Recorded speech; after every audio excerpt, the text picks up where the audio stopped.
আজকে বানাচ্ছি সিমুই। কিছুদিন ধরে মিষ্টি খাওয়ার খুব ক্রেভিংস হচ্ছে, ওই জন্য করছি। আর এটা দেখো ভ্যানিলা কাস্টার্ড পাউডার দিয়ে করব। নর্মালি সিমুই তো করি, তবে এটা কাস্টার্ড পাউডার দিয়ে আর রোস্টেড একদম সরু সরু সিমুইগুলো কিনে এনেছি রোস্টেড।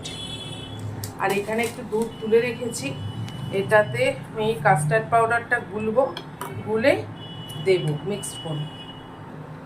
এই দেখো কাস্টার্ড পাউডারটা আমি মিক্সড করে দিচ্ছি, ওই 2 চামচ মতো দেবো, বেশি দেবো না, বেশি ঘন হয়ে যাবে।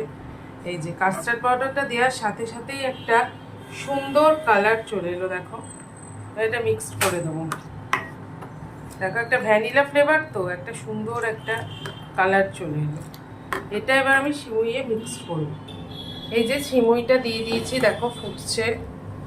সিমুইটা একদম পাতলা সিমুই তো হয়ে যাবে, তার আগে আমি মিষ্টিটা দিয়ে রেখেছিলাম। এরপর আমি ভ্যানিলা মিক্সটা দিয়ে দেবো, দেওয়ার সাথে সাথেই দেখো পুরো কালারটাই চেঞ্জ হয়ে গেল। ব্যাস, আর একবার ফুটিয়ে নামিয়ে নেবো।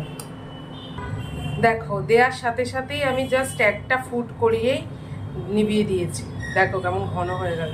আর টেস্টটাও আশা করি ভালো হবে। তো চলো, টাটা।